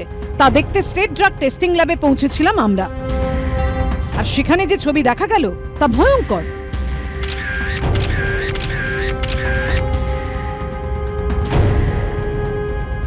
ভগ্নপ্রায়, কোথাও ফাটল, কোথাও চাঙড় খসে পড়ার অবস্থা। নিভু নিভু আলো, তার মধ্যে চলছে ওষুধের গুণমান যাচাইয়ের মতো গুরুত্বপূর্ণ কাজ। স্টেট ড্রাগ টেস্টিং ল্যাবে দুভাবে নমুনা আসে, সেন্ট্রাল মেডিকেল স্টোর বা সিএমএস থেকে, দ্বিতীয়ত স্ট্যাটুটারি পদ্ধতিতে, অর্থাৎ ড্রাগ কন্ট্রোলের ইন্সপেক্টররা বিভিন্ন জায়গা থেকে ওষুধ সংগ্রহ করেন, তা পরীক্ষা করতে পাঠান। কিন্তু নমুনার সংখ্যা বিপুল হলেও তা পরীক্ষার মতো পর্যাপ্ত কর্মী কি আদৌ আছে? স্টেট ড্রাগ টেস্টিং ল্যাবরেটরিতে 6টি বিভাগে, যেখানে 47 জন অ্যানালিস্ট থাকার কথা, আছেন মাত্র 10 জন, যার মধ্যে আবার অবসরপ্রাপ্ত 4 জনকে পুনর্নিয়োগ করা হয়েছে। ল্যাবে আমরা দেখতে পাচ্ছি সংস্কার চলছে, তবে যে দুটো জায়গায় এখনো কাজ চলছে তার একটি সামনে রয়েছে এবং সেখানে আমরা দেখতে পাচ্ছি কর্মী যারা রয়েছেন বিভিন্ন নমুনা পড়ে রয়েছে এবং সেই নমুনা তারা পরীক্ষা করছেন বা কাজ করছেন এবং সেই কাজ তারা যে করছেন, কর্মীর সংখ্যা যথেষ্ট কম। এই ল্যাবে যে পরিমাণ কর্মী দরকার, যে পরিমাণ অ্যানালিস্ট দরকার, যে পরিমাণ পরিকাঠামো দরকার, তাতে ঘাটতি রয়েছে বলে স্বাস্থ্য দপ্তরের তরফ থেকে মেনে নেওয়া হয়েছে। রাজ্য সরকারের ড্রাগ ইন্সপেক্টররা যে ওষুধগুলো সংগ্রহ করছেন, নমুনা সংগ্রহ করছেন, সেগুলো পরীক্ষা করে ল্যাবে আসার পর তার ফলাফল কতটা সঠিক তা নিয়ে প্রশ্ন যাচ্ছে। ড্রাগ কন্ট্রোলার অফিস ভারতবর্ষের সরকারেরই হোক আর রাজ্য সরকারের অধীনস্থ সংস্থাই হোক, তাদের কাজ কিন্তু এইগুলো পর্যায়ক্রমে দেখা, তার গুণগত মান পরীক্ষা করা এবং গুণগত মান পরীক্ষা করে সার্টিফিকেশনে অথেন্টিকেশন করার পরেই কিন্তু বাজারজাত হওয়ার কথা। কিন্তু কেন কিভাবে যে এক শ্রেণীর ব্যবসাদার এই অনুমতিগুলি পান আমাদের বোধগম্য হয় না। স্বাস্থ্য দপ্তরের তরফে দাবি করা হয়েছে বর্তমানে যে ভগ্নপ্রায় বিল্ডিং রয়েছে তার পাশে নতুন ভবন করা হয়েছে। মার্চ মাসের পর সেই ভবনে 3টে তলায় এই ল্যাবগুলো ধাপে ধাপে স্থানান্তরিত করা হবে। স্টেট ড্রাগ টেস্টিং ল্যাবের বর্তমানে national accreditation board for testing and calibration laboratories অর্থাৎ NABL অথবা ইন্টারন্যাশনাল স্ট্যান্ডার্ডাইজেশন অর্গানাইজেশন অর্থাৎ ISOর স্বীকৃতি নেই। কর্তৃপক্ষের দাবি নতুন ভবনে স্থানান্তরের পর স্বীকৃতির বিষয়ে ভাবনা চিন্তা করবেন তারা। স্টেট ড্রাগ টেস্টিং ল্যাবের মতোই পরিস্থিতি ড্রাগ কন্ট্রোল অফিসেরও, না আছে কর্মী না পরিকাঠামো। পরিস্থিতি শোচনীয় ঠারে ঠোরে মানলেও প্রকাশ্যে মুখ খুলতে চাননি কেউই। এখানেও ড্রাগ ইন্সপেক্টর থাকার কথা 99 জন, যেখানে রয়েছেন 78 জন। সিনিয়র অ্যানালিস্টের 49 জনের সবকটি পদ খালি রয়েছে। সূত্রের দাবি ড্রাগ ইন্সপেক্টর নিয়োগ করা হবে বলে জানানো হয়েছে, কিন্তু ঢাল নেই তরোয়াল নেই নিধিরাম সর্দার। এই অবস্থায় কি জাল বা নিম্নমানের ওষুধের রমরমা আদৌ ঠেকানো সম্ভব? ঝিলম করঞ্জয়ের রিপোর্ট, ABP আনন্দ, কলকাতা। দেখুন, যে ওষুধ খেলে আমি সুস্থ নাও হতে পারি, যে ওষুধ খেলে আমি অসুস্থ হতে পারি, আরও অসুস্থ হতে পারি, এমনকি দেখা যাচ্ছে মৃত্যুও হতে পারে, সেখানে স্যাম্পল পড়ে থাকছে মাসের পর মাস। আমি বলছি কতটা সিরিয়াস আমরা, কতটা আন্তরিক সদিচ্ছা নিয়ে এই জন্য প্রশ্ন তুলছি বিশ্বনাথ দা, যে কোনো একটা দফতরে যদি স্যাংশন পোস্ট থাকে 47টা, যারা বিচার করবেন যে এই ওষুধের গুণগত মান ঠিক আছে কিনা, তার ভেতরে 10 জন কাজ করছেন, 7 জন তার মধ্যে আসলে 3 জন রিটায়ার করে গেছেন, এক্সটেনশনে আছেন। এই ইনফ্রাস্ট্রাকচার দিয়ে আমার আপনার জীবন বাঁচবে? শুধু স্বাস্থ্য নয়, শিক্ষা থেকে শুরু করে, কৃষি থেকে শুরু করে, সেচ থেকে শুরু করে, সব দপ্তর, পুলিশ থেকে শুরু করে সর্বত্র মানে শূন্য পথ, প্রশাসন নেই, গভর্নেন্স নেই। কারণ আমি কন্যাশ্রী দিচ্ছি, কারণ আমি লক্ষ্মীর ভাণ্ডার দিচ্ছি, কারণ আমি ভোটের রাজনীতির জন্য মানুষের হাতে টাকা গুঁজে দিচ্ছে প্রশাসনিক গভর্নেন্সকে বাদ দিয়ে। অর্থাৎ প্রশাসনের গভর্নেন্স বাদ দিয়ে সব কিছু হচ্ছে রাজ্যে। কিন্তু শেষ পর্যন্ত কিন্তু আমি বলছি মানুষকে বুঝতে হবে এই যে গভর্নেন্স সরকার দিচ্ছে না, পদগুলো পূরণ করছে না, সেটা পুলিশের হতে পারে, তার জন্য আইন শৃঙ্খলার সমস্যা, স্বাস্থ্যে হতে পারে, যার জন্য এই ধরনের ঘটনা ঘটছে। ফলে আমি বলছি যে শেষ পর্যন্ত কিন্তু মানুষ সাফার করছে কেবলমাত্র সরকার গভর্নেন্স বা প্রশাসনটাকে সুদৃঢ় না করবার জন্য। শুনুন, আপনি আমায় বলুন যে মানে কিছুদিন আগে 6 কোটি মানে টাকার মূল্যের মানে বাজেয়াপ্ত করা হলো মানে ওষুধ 6.5 কোটি, 6.5 থেকে দেখাবো। মানে আমার প্রশ্ন হচ্ছে এই মানে আপনি যদি দুর্নীতির জায়গাটা দেখেন তাহলে আপনি লক্ষ্য করবেন যে চক্রাকারে সবগুলো বিষয়ের মধ্যে যুক্ত আছে। মানে আপনি না আলাদা করতে পারবেন না, শিক্ষা দুর্নীতি, স্বাস্থ্য দুর্নীতি, মানে অন্য যে কোনো জায়গায় পুরসভার দুর্নীতি, এগুলো না একটা সাইক্লিক অর্ডারে কিন্তু আপনি দেখতে পাবেন। আপনি আমায় বলুন যে কর্ণাটক সরকার হুইসেল বোলারের কাজ করলো, আপনার তো উচিত ছিল ইমিডিয়েটলি যে মানে আপনি একটা বিজ্ঞপ্তি জারি করলেন, যে ড্রাগগুলো অর্থাৎ যে স্যালাইনগুলো বেরিয়ে গেছে বাজারে ইমিডিয়েটলি সেগুলো টেস্টিং সেন্টারে পাঠানো, সেগুলো ইমিডিয়েটলি বন্ধ করা। একদম আপনাকে পরিষ্কার করে, আপনি তো কার্যত একটা মার্ডার, আমি বলবো যে এটা আপনি মৃত্যু বলবেন প্রসূতির না মার্ডার বলবেন। তার কারণটা হলো একটা বিজ্ঞপ্তি জারি করার পরেও যখন এই ওষুধ মানে এই স্যালাইন ব্যবহার করে, তার মানে জেনে শুনে একটা মার্ডার। এবং কেন আপনার মানে অর্ডারটার মধ্যে পরিষ্কার লেখা থাকবে না কোনো অবস্থাতেই এই ওষুধ ব্যবহার করা যাবে না? কেন এই পরিষ্কার লেখা থাকবে? ইটবাট দিয়ে আপনি কেন কাকে বাঁচাতে চাইছেন? এর আগে এই বিষয়ে সার্কুলার বেরিয়েছে কিনা আমি জানি না, কিন্তু এই বিজ্ঞপ্তিতে তো উল্লেখ নেই এবং এতেও উল্লেখ থাকা উচিত। এবং আমি আপনাকে বলছি যে মানে মানে নির্বাচনী বন্ড কিন্তু একটা ভয়ঙ্কর জিনিস। কেন্দ্র রাজ্য দুটো শাসক দলের ক্ষেত্রেই এই কোম্পানিগুলো এত ব্যাপক পরিমাণে, বিভিন্ন কোম্পানিগুলো, এই ওষুধ কোম্পানিগুলো এত ব্যাপক পরিমাণে টাকা নির্বাচনের সময় দেয়, এই রাজ্যের শাসক হোক কেন্দ্রের শাসক হোক, যে এদের প্রভাবটা সরকারের উপর বিরাট থাকে। মানে চাইলেও সরকার এদেরকে নিষেধ করতে পারে না বা বন্ধ করতে পারে না, হয়তো কিছু এক্সিট রুট রেখেই দেয় এদের জন্য। আর এবং দিনের শেষে দেখুন আপনি, মানে একজন প্রসূতি মারা তো গেছে তা নয়, ডাক্তারবাবুরাই বলছেন যে সারা রাজ্যে বেশ কিছু ঘটনা ঘটছে। কর্ণাটকের সরকার হুইসেল ব্লোয়ার হিসাবে তাদের এবং জ্বর ইনফেকশন দেখলে স্যালাইন বন্ধ করে দিচ্ছে। মানে এটা কতগুলো কেসে হলে এটা একটা ধারণা সৃষ্টি হয়। সাধারণ মানুষ এই প্রশ্নটা আসবে, তাহলে কি সরকার মানে মানে এই মানুষগুলোকে দেখছে না? মানে মানে কতটা সংবেদনশীল? আমি বলছি সরকার মানুষগুলোকে ভোটার হিসেবে ভাবে। মানে নাগরিককে সরকার বা শাসক দল যখন ভোটার হিসাবে ভাবে, তাতে 2-4 জন মারা যেতেই পারে। 2-4 জন যদি সরকারি গাফলতির জন্য মারা যায়, তখন কি কথাগুলো বলা হয়? স্পোক্সপারসনরা এইভাবে বলেন যে 2-1 জন মারা গেছে, এগুলো দেখতে হবে আমাদের। কিন্তু এই ঘটনাগুলো যে একটা সিস্টেমেটিক ফেলিওর, একটা সিস্টেমের ফেলিওর, এই সিস্টেমেটিক ফেলিওরগুলো শুধু স্বাস্থ্য দপ্তর নয়, সবগুলো দপ্তরের সাথে যুক্ত।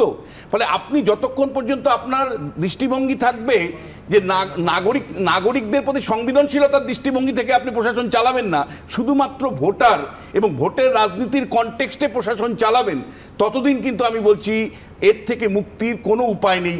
আমরা হয়তো অনেক আলাপ আলোচনা করবো, ওরা তুড়ি মেরে উড়িয়ে দিবে যে ভাই আমি লক্ষ্মীর ভান্ডার দিই, তার মধ্যে দিয়ে আমি জয়ী হই। ডক্টর চন্দ্রর কাছে যাব, তার আগে বলছি যে ডাক্তারবাবুরা আশঙ্কা প্রকাশ করছেন যে 1 জন মারা গেছেন, বাকি 4 জন আশঙ্কাজনক। আমরা আদৌ জানি না যে কতজন প্রসূতি এইভাবে অনেক সময় ডিটেক্টেড হচ্ছেন না, জেলায় জেলায় আছেন, হয়তো ডাক্তারবাবু বুঝতে পারছেন না, রোগীর আত্মীয়রা বুঝতে পারছেন না কোথায় সমস্যা হচ্ছে, এটাই তো স্বাভাবিক।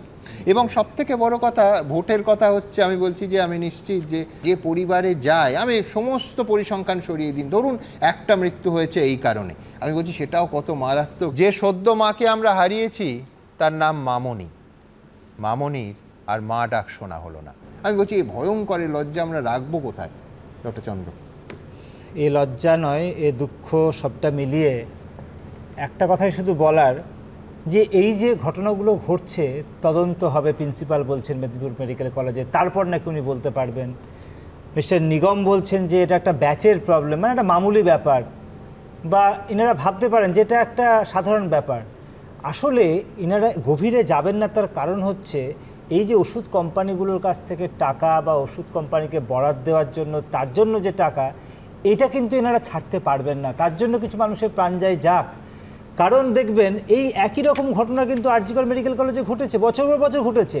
তাহলে তার যারা মাথা, কেন আমি বারবার আরজিকরটা তুলে আনছি, কারণ এটা পশ্চিমবঙ্গের প্রত্যেকটা মানুষ যার জ্ঞান হয়েছে সে জানে যে এর মাথা কে ছিল বা কারা ছিল। তাদের দেখুন কিছু শাস্তি হচ্ছে না, বরঞ্চ হাসপাতালগুলোতে কলেজে কলেজে যে থ্রেট কালচার, মানে দুর্নীতি চক্রের যারা মাথা, তারাই থ্রেট কালচারের মাথা, তাহলে তাদেরকে প্রশ্রয় দেওয়া হচ্ছে এবং তাদেরকে মাননীয় মুখ্যমন্ত্রী সরাসরি প্রায় প্রশ্রয় দিচ্ছে। না, একটা কথা বলবেন আপনি, কথাটা বলতে গিয়ে যেসব ওষুধগুলো আসে সব এই রাজ্যের ওষুধ নয়, বিভিন্ন আজকে এই যে বন্ডে আমি দেখছি 80%-এর বেশি আছে, এই যে বন্ডের 80% বাতিল হলো, তার পশ্চিমবঙ্গের কথা সব আপনারা প্রত্যন্ত গ্রামেগঞ্জে নয়, এই খাস কলকাতা শহরে ভবানীপুরে জীবনদায়ী ওষুধ চক্র, মানে জাল ওষুধের চক্র, এবং তার মূল্য শুধু একটা রেট থেকে 6.5 কোটি টাকার জাল ওষুধ, যার ভেতরে ক্যান্সারের ওষুধও আছে। যে ক্যান্সারের ওষুধ একজন মানুষ এই ভেবে নিচ্ছেন, ডাক্তারবাবু এই ভেবে দিচ্ছেন যে তার জীবনটা বাঁচাবে, জাল ওষুধ, ভাবতে পারেন। একদিকে নিষিদ্ধ ওষুধ দেওয়ায় সদ্য সন্তান প্রসব করা মহিলার মৃত্যুর অভিযোগ, একদিকে বাজারে নিম্নমানের ওষুধ রমরমিয়ে বিক্রি হচ্ছে বলে জানাচ্ছে খোদ সেন্ট্রাল ড্রাগ কন্ট্রোল। আর এসবের মধ্যেই কদিন আগে খাস কলকাতায় পর্দাফাঁস হয়েছে জাল জীবনদায়ী ওষুধের চক্রে। শুধু এই শহরেই উদ্ধার হয়েছে প্রায় 6.5 কোটি টাকার জাল ওষুধ। কিন্তু এত জাল ওষুধ এলো কোথা থেকে? সেই তদন্তে নেমেই একের পর এক চাঞ্চল্যকর তথ্য সামনে এসেছে। জানা গিয়েছে বাজেয়াপ্ত হওয়া ওষুধের 50% বাংলাদেশ থেকে অবৈধভাবে আনা হয়েছে। ভারতের বাজারে বাংলাদেশ থেকে ওষুধ আমদানি বিক্রির সরকারি অনুমতি নেই, ফলে বাংলাদেশ থেকে আনা ওষুধের ব্যবসা এদেশে বসে করাটাই বেআইনি। Central drug standard control organisation বা সিডিএসকোর অভিযানে ভবানীপুরের গোডাউন থেকে উদ্ধার হয় 6.60 কোটি টাকার জাল ওষুধ। সূত্রের খবর, এই জাল ওষুধের ওপর বাংলাদেশ, আয়ারল্যান্ড, তুরস্ক, আমেরিকার স্ট্যাম্প রয়েছে। সন্তোষজনক নথি জমা দিতে না পারায় গ্রেপ্তার করা হয় সংস্থার কর্ণধারকে। সূত্রের দাবি, কোনো ধরনের বৈধ কাগজপত্রও ছিল না ধৃতের কাছে। ওষুধগুলির প্যাকেটে বাংলাদেশের ওষুধ প্রস্তুতকারী সংস্থার স্ট্যাম্প ছিল। এর পাশাপাশি আমেরিকা, তুরস্ক এবং আয়ারল্যান্ডের সংস্থার স্ট্যাম্প দেওয়া ওষুধগুলি আসল না নকল তা জানার চেষ্টা চলছে। সূত্রের খবর, আসল নমুনার সঙ্গে মিলিয়ে দেখা হবে উদ্ধার করা জাল ওষুধগুলি। নমুনা পরীক্ষার জন্য সংশ্লিষ্ট কোম্পানিগুলির মধ্যে যাদের ভারতে শাখা রয়েছে সেই প্রস্তুতকারী সংস্থার আধিকারিকদের মুম্বাই এবং দিল্লি থেকে ডাকা হয়েছে কলকাতার নিজাম প্যালেসে। সূত্রের খবর, 5টি সংস্থার প্রতিনিধিকে ডাকা হয়েছে। বাজেয়াপ্ত হওয়া ওষুধগুলি আসল না নকল পরীক্ষা করে জানাবেন তারা। অনেক সময় একই সংস্থার ওষুধ এক এক দেশে এক এক নামে বিক্রি হয়। সেক্ষেত্রে এদেশে বিক্রি হয় না কিন্তু বিদেশে বিক্রি হয় এমন ওষুধ নিয়ে ব্যবসা করতে হলেও আলাদা লাইসেন্স লাগে। লাইসেন্স ছাড়া এরকম ব্যবসা করাও বেআইনি। বিষয়টি সেরকম কিনা তাও খতিয়ে দেখা হচ্ছে। যে ওষুধগুলি এখানে মজুত করা হয়েছিল তার এক একটি ভায়ালের দাম, এক একটি ইনজেকশনের দাম 2 লক্ষ 3 লক্ষ টাকা করে। এখনো পর্যন্ত তদন্তকারীরা যেটা জানতে পেরেছেন যে সেই সমস্ত ওষুধগুলি নিম্নমানের জাল ওষুধ। এই গোডাউন থেকে কোথায় কোথায় এই জাল ওষুধ সরবরাহ হয়েছে সেই সূত্র খুঁজে পেতে চাইছেন তদন্তকারীরা, এবং কোন কোন ওষুধের দোকানে সেই সমস্ত জাল ওষুধ গিয়েছে তারও খোঁজ চালাচ্ছেন তদন্তকারীরা। Central drug standard control organisation বা সিডিএসকো সূত্রে খবর, 7 থেকে 8টি বিদেশি সংস্থার স্ট্যাম্প দেওয়া ওষুধ বাজেয়াপ্ত হয়েছে। অভিযুক্ত সংস্থার ব্যাংক অ্যাকাউন্টের লেনদেন খতিয়ে দেখা হচ্ছে। সন্দীপ সরকারের রিপোর্ট, এবিপি আনন্দ, কলকাতা। ভাবুন, 2 থেকে 3 লক্ষ টাকা ইঞ্জেকশনের দাম, ওষুধের দাম। সেই ওষুধ গুণমান যেটা হওয়ার কথা সেটা নয়, অর্থাৎ কাজ হবে না। আমি খারাপ কাজ হওয়া, আরও খারাপ শারীরিক অবস্থা হওয়ার সম্ভাবনার কথা বাদই দিলাম। আমি বলছি কি মারাত্মক তঞ্চকতা চলছে, আর সেই তঞ্চকতা ধরার জন্য যে আইন সেটা নাকি ক্রমশ শিথিল হচ্ছেন বলে ডক্টর চৌধুরী বলছেন। যে ড্রাগ রুল রিফর্ম করে জেল অংশ বাদ দেওয়া হয়েছে বলছেন। ড্রাগস অ্যান্ড কসমেটিক্স রুলস যেটা শেষবার অ্যামেন্ডমেন্ট হয়েছে, এর আগে যদি কোনো কোম্পানি কোনো স্পুরিয়াস ড্রাগ তৈরি হতো, তার ওষুধ যদি ধরা পড়তো, তাহলে তার জেল হাজতের একটা ক্লজ ছিল। একদম সেই জেল হাজত সরিয়ে তার ফাইন বা এইটুকু রেখে দেওয়া হয়েছে। অর্থাৎ এই যে বেপরোয়াভাবে জাল ওষুধ বাজারে রমরমা হচ্ছে, এই সাহস পাওয়ার একটা উৎস ওখান থেকেই আসছে। কি হবে, আমি ফাইন দেবো। ঘুরিয়ে ফিরিয়ে দাঁড়াচ্ছে যে আমি টাকা কামাবো, কিছু টাকা দেবো, আর মানুষের জীবনের দাম আমার কাছে তার কোনো মূল্যই নেই। এই কোট আনকোটের মধ্যে আজকে ওষুধ, তার ব্যবসা, পুরো জিনিসটা জড়িয়ে যাচ্ছে। অনেক সময় জাল ওষুধ কিছু বেআইনি লোক তৈরি করে, তার একটা দিক। আর কোম্পানি নিজে জাল ওষুধ তৈরি করছে, সেটা তো মারাত্মক।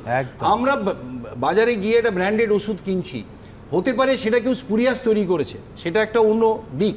কিন্তু কোম্পানি নিজে তার গুণমান মেনটেন করবে না, এটা তো মারাত্মক আমাদের কাছে। আজকে আমাদের স্বাস্থ্য, জীবন কোথায় দাঁড়িয়ে আছি আমরা, এটা বিরাট প্রশ্ন ছিল। আমি বলছি যেখানে কলকাতা পুরসভার নিয়ম এবং সেটাকে আমরা চ্যালেঞ্জ করি যে কি করে আমি একটা বেআইনি নির্মাণ করে তার প্রায় মূল্য ধরে দেওয়ার মতো, সেটার জন্য আমি জরিপ ফাইন করে দিলাম। আরে কেন্দ্র সরকারই তো বলছেন, নিশ্চয়ই তাই তো বলছেন পরিষ্কার। আজকে কেন্দ্রীয় সরকার এই আইনটা করলে কেন শুধু ক্ষেত্রে আমি বলছি যে তাতে স্পেসিফিক্যালি আছে জেলও হবে, জরিমানা হবে। কোথায় বলা আছে? ওর কথা শুনুন, ওনার কথা শুনুন, উনি ডাক্তারিটা বলবেন। লটা কি করে বলেন? পড়ুন না, ভালো করে পড়ুন। না না, সেটা আপনি পড়ুন। আমি ডক্টর চক্রবর্তীর কাছে যাব। এক সেকেন্ড, দুজনকে জামালাম। এইখানে এই মাঝখানে আটকে আছেন ডাক্তাররা, বিশেষ করে যাদের হাত দিয়ে যাচ্ছে রোগীর যাবতীয় ক্ষোভের শিকার হচ্ছেন, ক্ষোভের সামনে তারা পড়ছেন জুনিয়র ডাক্তাররা। কি করবেন? এই যখন আমাদের জবের থেকে আরজি করে ঘটনার পরিপ্রেক্ষিতে আমাদের আন্দোলন শুরু হয়েছিল, আমরা এই অভয়ের বিচারের পাশাপাশি এই ঘটনা কেন ঘটলো তার অনেক কিছু আমরা সিচুয়েশন তুলে ধরেছিলাম। সেই প্রেক্ষাপটটা এটি কিন্তু তার মধ্যে অন্যতম। এই দাবি সনদের মধ্যে ছিল এটা। হ্যাঁ, একদমই তাই। কারণ যখন একটা রোগী হাসপাতালে ভর্তি হচ্ছে, তার পক্ষে কখনোই বোঝা সম্ভব নয় যে এই যে চিকিৎসা হচ্ছে তার ব্যাকগ্রাউন্ডে কি কার হাত থাকছে, কিভাবে কি হচ্ছে। সে দেখছে ওয়ার্ডের সিস্টার এবং সে যে রেসিডেন্ট ডক্টর আছে সেই চিকিৎসা করছে, সেই ওষুধটা দিচ্ছে। তারপরে কিছু একটা ঘটনা হচ্ছে, প্রায় শুনবেন রোগী মারা গেলে সবার আগে বলে ভুল ইঞ্জেকশনের মৃত্যু বা কিছু হচ্ছে। সেই ভুল ইঞ্জেকশনটা হয়তো প্রাথমিকভাবে রোগীর বাড়ির লোকের ওই মুহূর্তে মনে হচ্ছে ভুল ইঞ্জেকশন বা যাই হোক, যেটাই হোক। এবার সেই যে ইঞ্জেকশনগুলো, ওষুধগুলো, ফ্লুইডগুলো যাচ্ছে এবং তার যে সত্যি গুণমানটা ঠিক নেই বা ঠিক আছে, সেটা তো আমাদের পক্ষে বোঝা সম্ভব হচ্ছে না। আমরা তো দিচ্ছি, এই বিশ্বাস রেখে দিচ্ছি যে ওষুধে কাজ করবে। এবার দেখুন একটা ব্যাপার আছে, এই ধরনের সমস্যা বা এই অভিযোগগুলো নেওয়ার জন্য যে জেলায় জেলায় হাসপাতালে অভিযোগ, আপনাদের অন্যতম দাবি ছিল যে গ্রিভেন্স সেল খুলতে হবে, সেইগুলো কি হয়েছে? সেইগুলো এগোচ্ছে? দেখুন গ্রিভেন্সের একটা স্টেট লেভেলে তৈরি হয়েছে, আমরা বলেছিলাম যে স্টেট লেভেল শুধু গ্রিভেন্স লেভেল হলে চলবে না, ইন্ডিভিজুয়াল কলেজ লেভেলে থাকতে হবে। কারণ আমি একদম গ্রাউন্ড লেভেলে একটা কথা বলছি, কারো কোনো একটা জায়গায় সমস্যা হলো, কাজ করতে গিয়ে সে এরকম কিছু ঘটনা লক্ষ্য করলো বা তার কাজের জায়গায় কোনো একটা সমস্যার সম্মুখীন হলো, সে গিয়ে কোথায় জানাবে? কারো পক্ষে অত ইজিলি অ্যাক্সেসেবল হয় না জিনিসগুলো, যে অমুক জায়গায় স্বাস্থ্য ভবনের অমুক অফিসে বা নবান্নর অমুক অফিসে জানাবে, কোনোদিনই পসিবল না। যদি একটা আর মাথায় রাখতে হবে যিনি অভিযোগ জানাবেন তার বাড়ির মানুষটি হয় অসুস্থ নয় পৃথিবী ছেড়ে চলে গেছেন। আমি বলছি তার মানসিক অবস্থাও তো ভাবতে হবে। স্বাভাবিক। তার পক্ষে কি হয় সাধারণত এইসব, আমি একটা সেন্ট্রালাইজ গ্রিভেন্সের রাখলাম কলকাতায়, কি করে তিনি আসবেন আর কেনই বা আসবেন? আর শুধু তো রোগীর বাড়ি না, আমি যদি ডাক্তার হিসেবে অনুভব করি যেখানে কিছু একটা গন্ডগোল হয়েছে, আমি তো সেখানে গিয়েও সে আমার অভিযোগটা জানাতে পারি। কিন্তু সেটা যদি আমার অ্যাক্সেসেবল না হয়, দেখুন খাতায় কলমে এক জিনিস হয় আর প্র্যাকটিক্যালি এক জিনিস হয়। খাতায় কলমে আমি যদি বলে দিই আমি কমিটি বানিয়ে দিচ্ছি, গ্রিভেন্স সেল আছে, তো সেটা যদি আমার অ্যাক্সেসেবল না হয় তার ইউজটা কি হলো? এবং আরও ইম্পর্টেন্ট একটা কথা যেটা আমি বলতে চাই, একটা ঘটনাতে এই যে কোনো ওষুধে যে কোনো মানুষের ফার্মাকোজিনোমিক বিভিন্ন রকম স্ট্রাকচার থাকে, কারো ইট ইজ বিলিভ দ্যাট 95% 99% লোকের প্যারাসিটামল খেলে জল কমার কথা, 1% নাও কমতে পারে, সেটা ইন্ডিভিজুয়াল। কিন্তু এই রেয়ার অকারেন্সগুলো দেখা যাচ্ছে যখন রুলের মতো হয়ে যাচ্ছে, তার মানে there is something wrong with the medicine, there is something wrong with that IV fluid. সেটাই হচ্ছে এবং বারবার হচ্ছে। আজকে যে রিয়াকশন হচ্ছিল, জ্বর হচ্ছিল, বিভিন্ন সমস্যা হচ্ছিল, সেটাই তার একটা এক্সট্রিম ফরম্যাটে গিয়ে মানুষের মৃত্যু হচ্ছে। এবং যেহেতু এটা ম্যাটারনাল মর্টালিটি হয়েছে, তার সবাই একটু হলেও চেয়ারে নড়েচড়ে বসেছে। তবে আমি বিশ্বাস করি এখানে আমরা আজকে যতই আলোচনা করি, আবার 2-3টে স্কেপগোট খোঁজা হবে, সেখানকার নার্সিং ইনচার্জ, সেখানকার ওই স্টোর কিপার যে আছে তাদের ধরা হবে, তাদের সাসপেন্ড করা হবে। কেন এই কোম্পানিগুলোর এরা টেন্ডার পেয়ে যাচ্ছিল তাদের কিছুই খোঁজা হবে না।